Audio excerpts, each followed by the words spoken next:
சேதுவை தான் காட்டுறாங்க. அப்போ தமிழ் அழைச்சிட்டு அவங்க அப்பா அம்மா சேதுவோட வீட்டுக்கு வரவும் உடனே எல்லாருமே சந்தோஷப்பட்டுட்டு இருக்கிறாங்க. தமிழோட வயிறு பெருசாகி போச்சு அப்படின்னு சொல்லிட்டு ரொம்பவே ஹாப்பியாக இருக்கும்போது அப்போ ராஜாங்கம் சொல்கிறாங்க, தமிழ் நீ போய் கொஞ்சம் ரெஸ்ட் எடுமா அப்படின்னு சொல்லவும் உடனே வசந்தியும் முத்துப்பாண்டி தமிழோட ரூமுக்குள்ளே வராங்க. அப்போ தமிழ்கிட்ட வந்து சொல்கிறாங்க, சரி நாங்கள் கிளம்புறோம் அப்படிங்கும்போது, அம்மா எனக்கு பயமாக இருக்குமா அப்படிங்கும்போது, இங்கே பாரு தமிழ், நீ கொஞ்ச நாளைக்கு மட்டும் பொறுத்துரு, நம்ம எப்படியாவது இந்த உண்மையை நம்ம சொல்லிடலாம் அப்படிங்கும்போது, அப்படி தான் நீ சொல்லிட்டு இருக்கே தவிர நான் சொல்ல மாட்டேங்கிறியே, எனக்கு ஒவ்வொரு நாளும் எவ்வளோ பயமாக இருக்குது தெரியுமா அப்படிங்கவும் அப்போ முத்துப்பாண்டி சொல்கிறாங்க, தமிழ் நான் சொல்கிறத கேளு, நீ கொஞ்ச நாளைக்கு மட்டும் ஒரு பொறுத்துரு, எப்படியாவது இந்த உண்மையும் உங்கள் வீட்டில் உள்ளவங்கள்ட்ட நாங்கள் சொல்லி நாங்கள் மன்னிப்பு கேட்குறோம் அப்படின்னு சொல்லவும், அது வரைக்கும் இந்த டவலை நீ வயிற்றுல கெட்டிக்கோ, நீ கெட்டாமல் போயிடாது அப்படின்னு வசந்தி வந்து தமிழ்கிட்ட சொல்லிட்டு கிளம்புறாங்க. அடுத்து பார்த்தோம்னா தமிழ் வந்து ரொம்பவே சோகத்தோடு இருக்கும்போது அப்போ அங்கே மலர் வராங்க. உடனே தமிழ்கிட்ட கேட்குறாங்க, என்ன தமிழ் இந்த மாதிரிக்கு பண்ணி வச்சிருக்கிற அப்படிங்கும்போது, ஆமாக்கா இது எல்லாத்துக்கு காரணம் எங்கள் அப்பாவும் எங்கள் அம்மாவும் தான், நான் என்ன சொன்னாலும் அவங்க கேட்க மாட்டேங்கிறாங்க,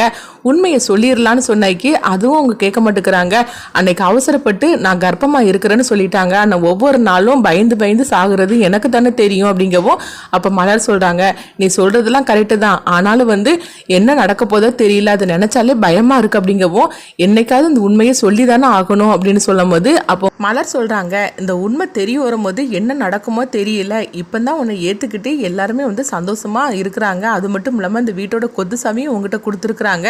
இப்பேற்பட்ட நேரத்தில் நீ வந்து கன்சீவாக இல்லைங்கிற உண்மை மட்டும் தெரிய வந்துச்சுன்னா என்ன நடக்க போதோ தெரியல அப்படின்னு சொல்லிட்டு இருக்கும்போதே தாமரையும் அதுக்கப்புறமா வந்து சாவித்திரியும் வராங்க. என்னடி ரொம்ப திமிர்தனம் பண்ணிட்டு இருக்கிறியா, என்ன எங்களை பார்த்து எகத்தாளமாக வந்து சிரிக்கிற பொழுக்கு அப்படின்னு சொல்லவும் தமிழ் வந்து அப்படிலாம் நான் ஒன்றும் பண்ணலை அப்படிங்கிறாங்க. உடனே சாவித்திரி சொல்கிறாங்க, எங்களை நீ மாட்டி விட்டுட்டேல, கண்டிப்பாக நீயும் ஒரு பிரச்சனையில் வந்து எங்கிட்ட வசமாக மாட்டு வைப்பாரு, அப்போ உனக்கு வச்சிருக்கிறேன் பாரு அப்படின்னு சொல்கிறாங்க.